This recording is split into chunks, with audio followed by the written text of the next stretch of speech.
Hey guys, Jimmy Rance here. Yeah, who else could it be? I want to talk about a few things, no particular order. I want to talk about, and maybe some of you can identify with this, the ring that chokes you. Or in my case, the ring that choked me. You know what the hardest thing I think was me to do? After months and months and months of trying to deal with my wife passing away. You know what was the hardest thing? Was taking this ring off. It was choking me. I don't know if you know what I'm trying to say when I say that. It got to a point where I would look down at it and it felt like it was strangling me. It was choking me. And I don't know why, but I had to take it off. I don't know if it was like a sign or if it was just my mind playing games. I don't know. After wearing it for a decade and all of a sudden it's gone, and no ring, no nothing. It kind of feels strange, but it was literally choking me. Maybe you got a divorce or something. And you know that last time you take that wedding ring off and you put it away and you never wear it again. That was kind of strange. I don't know why I was thinking about that, but I was. I'm in no position to give any kind of advice really, but I do want to give you some. If something happens to you that's very tragic in your life, the loss of a loved one, and all of a sudden you find yourself like a fish out of water, you don't know what to do, your purpose has been totally changed, you're upside down. This wasn't from like a bad marriage and you chose to get out of it. You know, that's one thing. But whenever you lose somebody unexpectedly, you didn't want a divorce, you didn't want anything but your marriage to keep on going or your relationship to keep going. But it gets snuffed out somehow and you find yourself really confused and you don't know what to do. There's all these things floating around your head because you're lost. You're confused, you're empty, you're hollow inside. There's a part of you that's kind of missing. So I was thinking about this last night. I said, you know, I was so stupid, not on purpose, but it was like a fight or flight situation that I found myself in.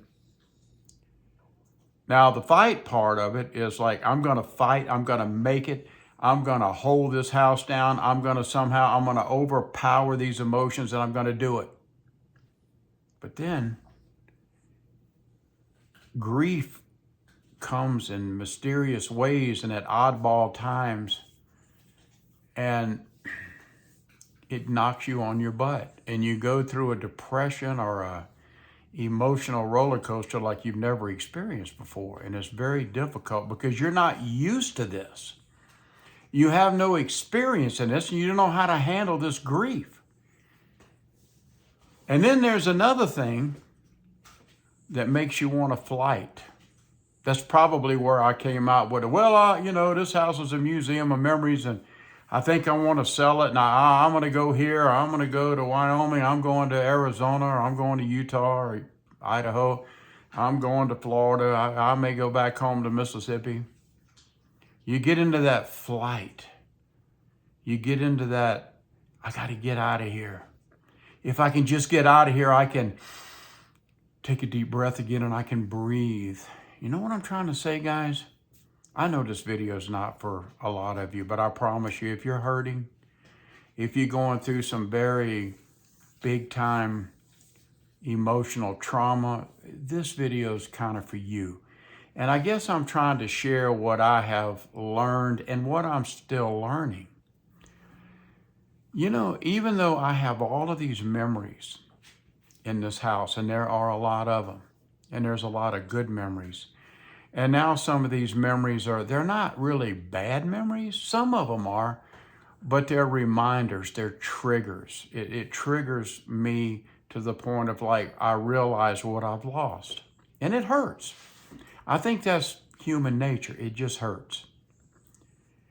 I guess the purpose for this video is, and people tried to tell me, but I didn't know what they were talking about, but I do now. Say, don't do anything. A lot of people would put a number on it. Don't do anything for a year. I don't know where they come up with a year. Why not 3 months, 6 months, 2 years? I don't know, but don't do anything for a year. Well, there's a lot of truth in that. I'm not going to put a timeline on it, but don't do anything that requires a major life-altering decision until you can get your head straight. You know? You have to be in a position to make intelligent, decisions. And if you are emotionally stressed out, you can't do that. And if you make the wrong decision, that could put you in a serious bind, a lifetime bind.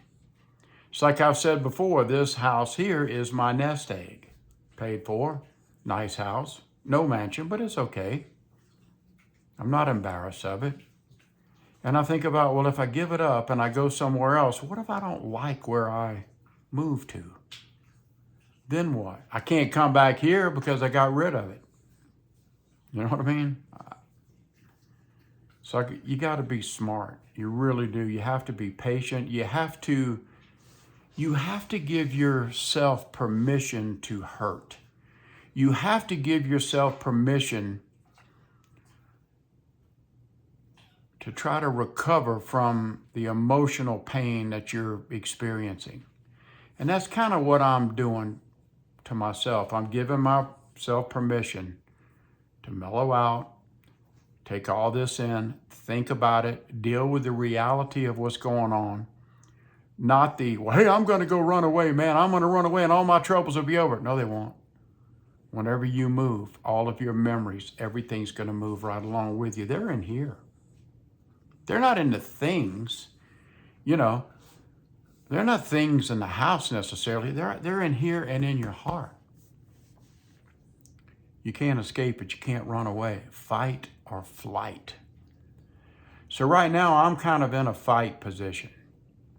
I really truly thought about going back to my original home. Well, not my original home, but the place that I was born at on the Mississippi Gulf Coast. I thought about going back home, that home. But I have to be honest with myself, and I have to really I have to ask myself this. If things were so good, why did I move away to move here? So why would I want to leave here that I really loved, and I really did, or I wouldn't have moved here? But why would I want to leave here and go back to a place that I literally tried to escape? Would that make any sense? You know what I'm trying to say? I felt like I've got people's hopes up because I've thought about moving to a number of different places.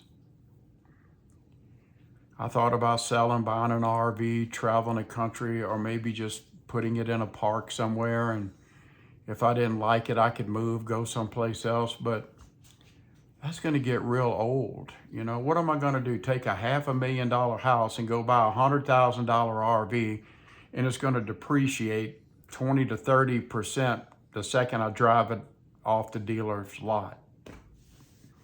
Is that what I want to do, really? I don't think so. Got to be smart. I do suggest that if you're going through an emotional, traumatic time in your life, honestly, no matter where you are and how bad you hurt, back away and think this out. Don't make any decisions while you're in a state of just mourning, especially when you're in such a terrible, terrible state of grief. Think it through. And as time goes by, things will ease. You'll go through waves. I do. I can sit here and think about things and then bam, it just hits me and the tears come. That's human nature. That's just being a human being who has experienced what love is like, and you miss that. Okay, I won't bore you anymore with this stuff. Guys, just take your time, think it through. Don't do anything rash, really. I know you're afraid. I know you're hurting. Just give yourself permission to give yourself enough time to be able to cope and to deal with whatever problem that you're facing right now. Well, thanks a lot for listening. I appreciate it. I would appreciate it if you've made it this far, if you would sub my channel. That would mean the world to me. Thanks a lot. I'm Jimmy Rance.